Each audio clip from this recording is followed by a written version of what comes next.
Senhoras e senhores, sejam todos bem-vindos. Eu sou nacionalista e estou aqui para o meu último vídeo do ano de 2022, o último vídeo dos últimos 4 anos, o último vídeo dos últimos 10 anos, o último vídeo dos últimos 20 anos. Se você que me acompanha no YouTube e aqui no Facebook e também em outras redes, não entendeu que existe um método, existe um processo em curso com relação ao Brasil, você então não compreendeu nada. A questão toda é que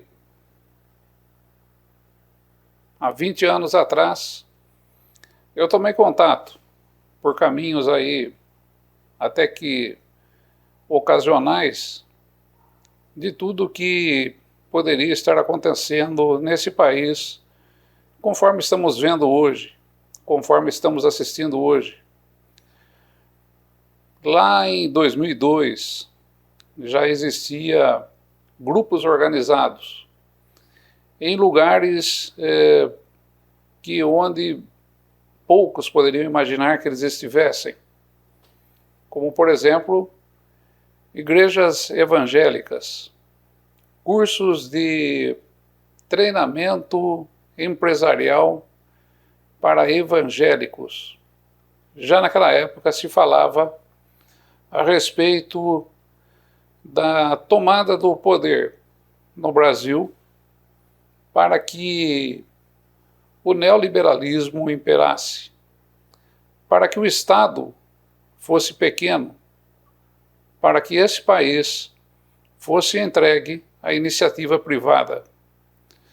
E dentro desses cursos de empreendedorismo, vamos assim chamar, se comentava muito a respeito dessa questão, desse avanço sobre a política brasileira e pela tomada do poder, pela ocupação do espaço. Não se preocupem, eu não sou evangélico. Eu fiquei sabendo, através de um empresário, amigo meu, que esses encontros estavam acontecendo. E eram encontros que nada tinham a ver com religião, mas sim tinham tudo a ver com uma conspiração, uma parte de um projeto que estava sendo desenhado para o Brasil.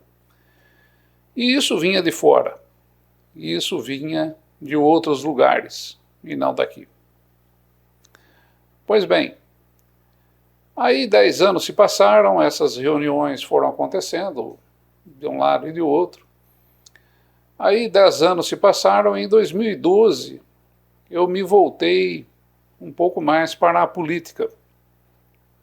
E foi nesse momento que, já conhecedor de uma série de vícios, uma série de erros e defeitos que são aí praticados por aquilo que nós conhecemos como partidos políticos no Brasil, eu saí à procura de um espaço onde se pudesse pensar um partido político que não fosse cooptado pelo projeto, pelo processo. E decidi acompanhar de perto a fundação e o crescimento de um partido. Como é que isso se daria? Né? Foi daí que eu encontrei o Partido Militar Brasileiro e participei ali há algum tempo. E, sendo um pouco mais sucinto, mais direto, pude observar que essa estrutura já estava ocupada, já naqueles primeiros momentos, quando ainda era uma mera ideia, já estava ocupada pelo processo, por entidades, por associações, organizações ocultas, que se infiltraram e que estavam dentro daquele projeto, anteprojeto de um projeto de um partido. Eles já estavam lá e estavam todos combinados, tá? Inclusive, claramente se podia observar já naquela época a participação daquele processo que eu comentei com vocês agora aqui, do meandro evangélico, do empreendedorismo, participando, já naquele momento, do partido político, buscando a fundação daquele partido político. Muito bem, aconteceu que em 2014, já com um ambiente totalmente ocupado por forças ocultas, eu me afastei por completo, e ali também o partido também se acabou perdendo o rumo, porque parte daqueles militantes que estavam ali foram para um lado, outros estavam ali simplesmente para aproveitar aquele simulacro para se elegerem para algum cargo político, foi o que aconteceu.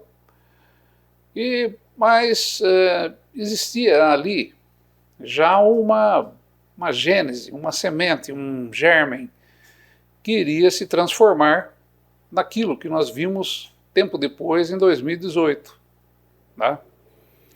E aquele germen, ele se migrou, ele saiu daquilo que seria o projeto de um partido e foi para o lado de Jair Messias Bolsonaro. Por isso que eu digo que já em 2014 eu já dizia que Bolsonaro seria presidente do Brasil, porque existia sim, e ainda existe, tá? Essa estrutura dorsal ainda está por aí, não é? Se aproximaram dele para ter ali um cavalo de Troia, alguém que pudesse atrair a atenção das pessoas por aquilo que falava, por aquilo que mandavam ele dizer. Porque, não se engane, minha gente, é muito difícil, eu tive essa experiência, e mais alguns amigos também, você conseguir apoiamentos para a fundação de um partido militar. As pessoas se negam a apoiar. As pessoas têm muitas restrições, né, com relação ao nome, ao militarismo. E isso tudo, mesmo naquele momento, quando as Forças Armadas Brasileiras possuíam uma importante nível de avaliação aqui no Brasil, né? E foi assim que esse processo, né, esse projeto de ganho de espaço aqui no país se aproximou de Jair Messias Bolsonaro, porque era naquele momento inviável a fundação de um partido político que levasse toda aquela gente e tudo aquilo que ali estava. E o ambiente já estava absolutamente contaminado, digo isso para vocês com toda a clareza, não pelo militarismo, mas por uma tendência neoliberal extremamente pesada que ali estava. Existiam forças das mais obscuras possíveis que vocês possam aí imaginar. E foi também nesse caminho que eu também fiquei sabendo que não existe partido político no Brasil sem que essas forças participem. Ou seja, o cavalo de Troia foi colocado ali para a continuidade de um projeto neoliberal e acabou sendo eleito no ano de 2018. E digo a vocês que cumpriu exatamente aquilo que estava destinado a ele. Ou seja, a entrega de empresas estatais, desmobilização de todo e qualquer aparato do Estado que estivesse próximo ao povo, a liberação ou a liberdade do Banco Central, que hoje é independente. Depois, a destruição de toda e qualquer imagem positiva, prestem bem atenção, que as Forças Armadas pudessem ter. Destruição de toda e qualquer imagem positiva. Por isso você viu aí ministros como Pazuello e outras figuras como Heleno, outras figuras mais aí que são absolutamente anacrônicas, absolutamente infantis, vamos dizer assim, absolutamente incapazes, alçando espaços extremamente importantes dentro da política. Porque você precisa dar uma olhada ao redor do mundo para você entender isso. Vamos pegar, se você pegar, por exemplo, a Europa e imaginar quem são os seus governantes hoje e você analisar cada um deles, você vai perceber que a imbecilidade ela está presente em todos esses cantos. E isso aí tem conexão com o neoliberalismo e com o que alguns pensadores do neoliberalismo querem. Ou seja, a despolitização do povo. O povo tem que ser colocado fora da política. E para você ser colocado fora da política, você tem que desacreditar a política. Coisas como nós estamos vendo hoje aí. Não é? A política está totalmente descaracterizada e desacreditada ao extremo.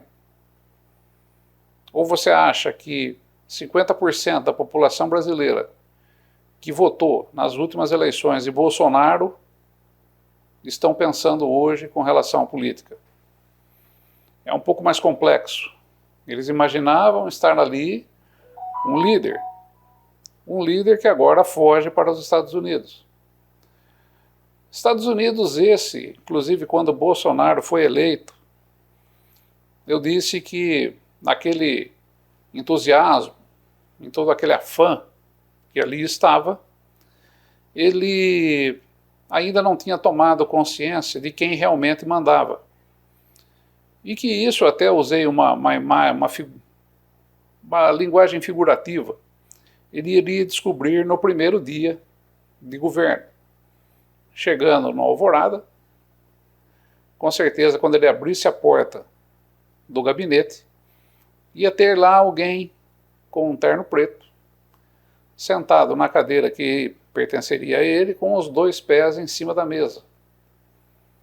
E ele tenta falar alguma coisa e aquele camarada que lá está diz: senta aí, a partir de hoje quem manda sou eu.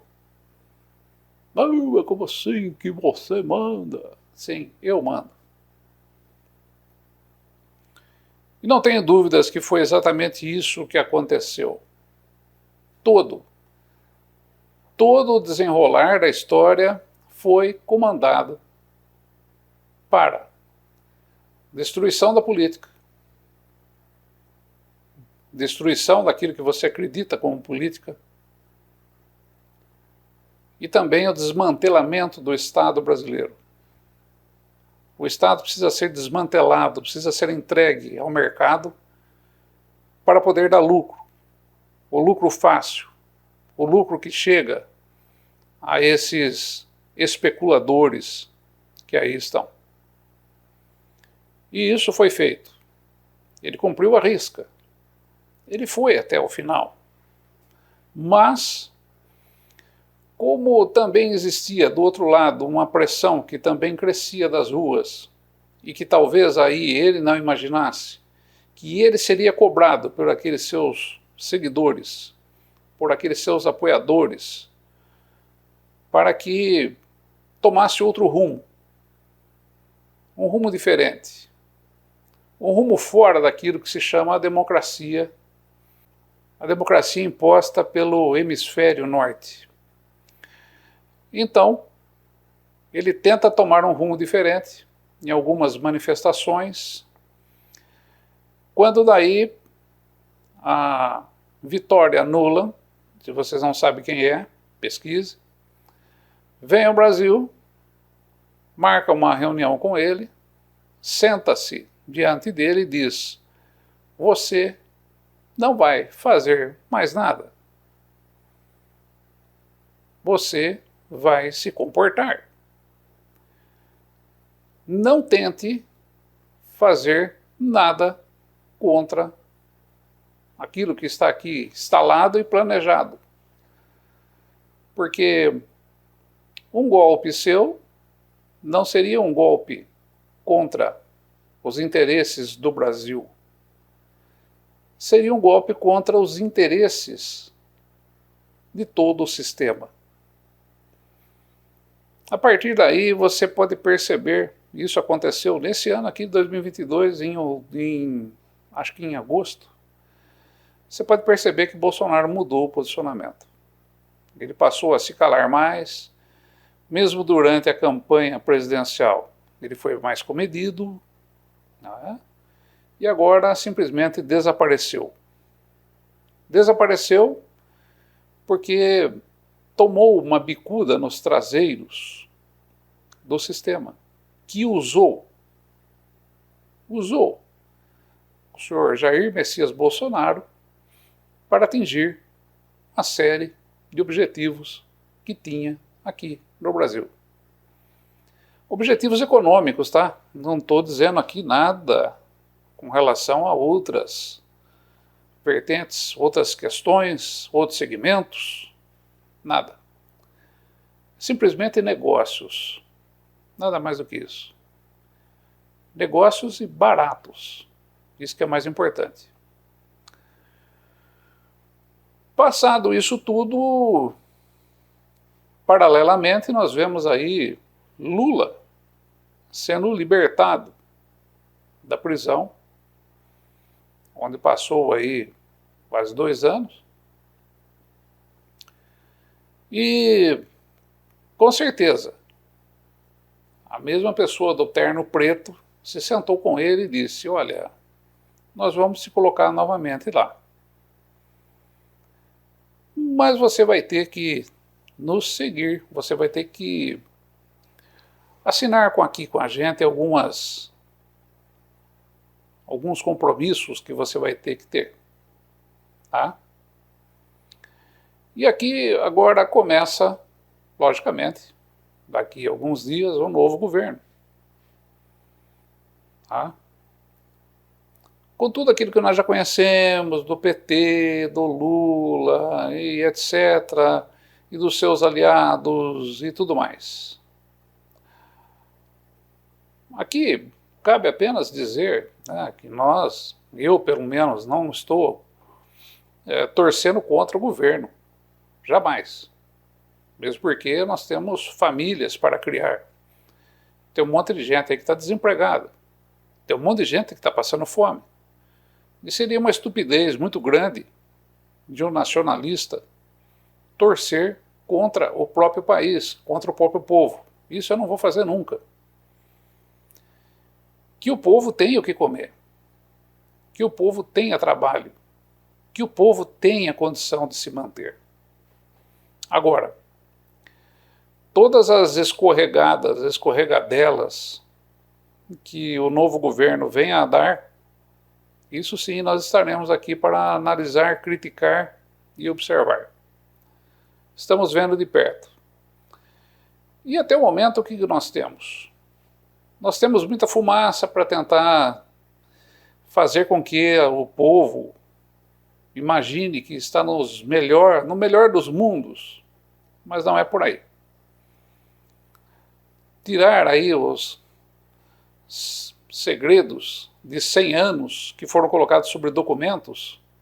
Quais documentos?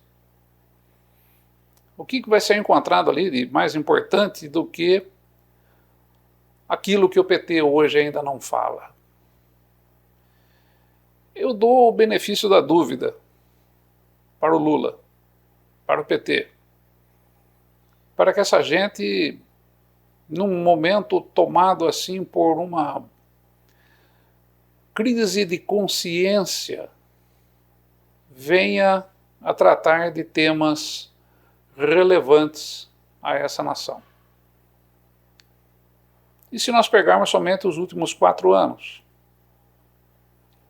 Não adianta Lula vir dizer que o governo que passou foi um governo fascista. Para mim não serve Lula vir dizer que muitos crimes foram cometidos. Para mim não vai servir tirar sigilo de documentos que estavam sigilosos por 100 anos para saber qual é que é a cor da cueca do filho 04 do Bolsonaro. Isso não tem relevância nenhuma. O que eu quero saber é se o Lula, por exemplo, vai rever privatizações criminosas que foram feitas no governo Bolsonaro. Eu quero saber se o Lula vai reestatizar empresas como a BR Distribuidora, Eletrobras, que foram vendidas a preço de banana. Eu quero saber reforma trabalhista, reforma da Previdência. Eu quero saber o que o senhor Lula vai fazer para tornar nulo essas questões. Anular isso. Eu não quero saber do varejinho político que vai aí para a Rede Globo para distrair o povo. Eu quero saber daquilo que é relevante. Eu quero saber daquilo que é importante. Eu quero saber se o Banco Central vai ser reestatizado. Se vão dar um bico nos fundilhos desses presidentecos de bancos que estão lá se alternando no poder para colocar aqui no Brasil taxas de juros altíssimas, conforme nós estamos vendo aí, sufocando a nossa nação. Eu quero saber se Lula vai falar novamente em superávit primário, guardar dinheiro para pagar dívida que nós não sabemos qual é. Eu quero saber se a dívida pública vai ser auditada.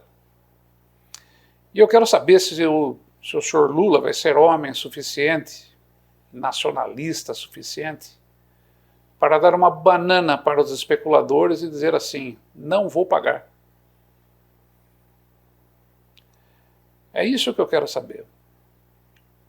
De resto, é só diversionismo. Pura diversão, nada mais. Lula que já se articula aí com o Centrão, inclusive vai dar ministérios aí para a gente do Centrão, tá? Centrão, que era do Bolsonaro. Centrão do orçamento secreto, que tem que acabar, que é imoral. Vai levar a ministério. Lula que colocou também um fura-teto. Eu não sou contra fura-teto, não. Eu acho que é importante. É importante, sim. Porque estamos à míngua. Que o país está à míngua. E é necessário. Mas colocar um fura-teto ao mesmo tempo que se reajusta salário de presidente e vice-presidente, ministros, para R$46 mil mensais, não pelo valor, porque R$46 mil, em termos de Brasil, realmente é uma migalha. Porque esse país aqui arrecada muito. Mas, com relação aqui à moral da coisa, né? E vendo ali todos os deputados do PT votando em peso e favoráveis a isso. Muito bem. Política, politicagem. Eu não quero saber da politicagem, eu não quero saber da política. Não é?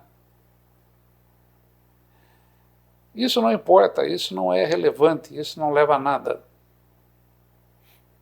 O que é relevante é saber o que é que vai ser feito sobre esses pontos que eu aqui comentei.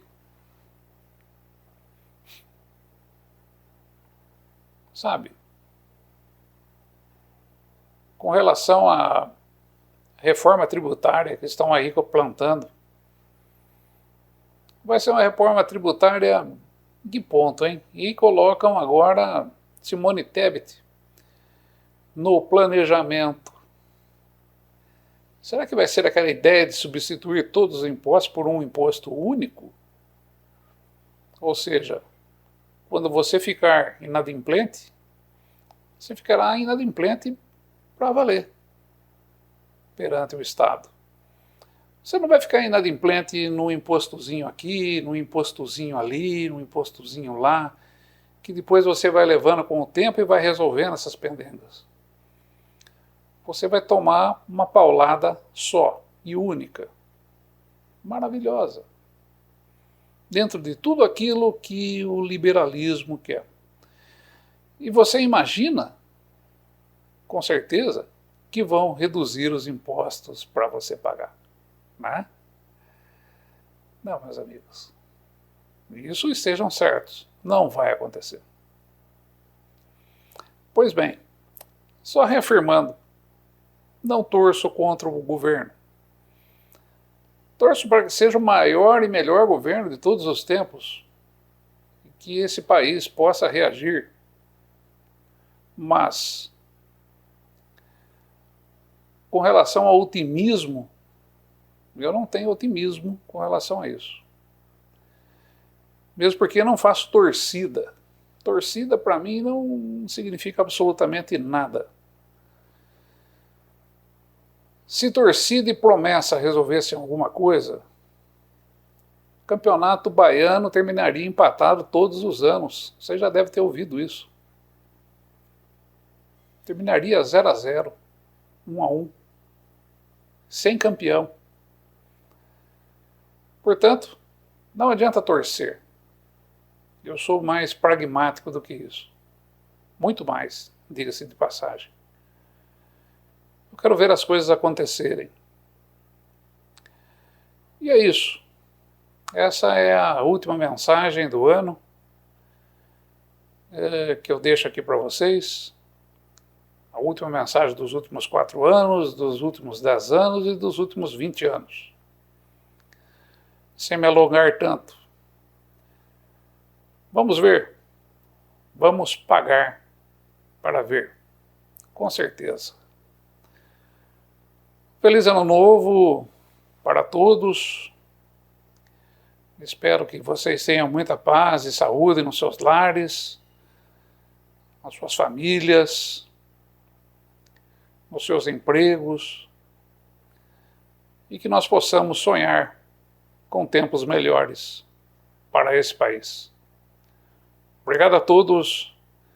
Estaremos de volta já em janeiro de 2023. E com certeza já com uma série de enxadadas. Até mais.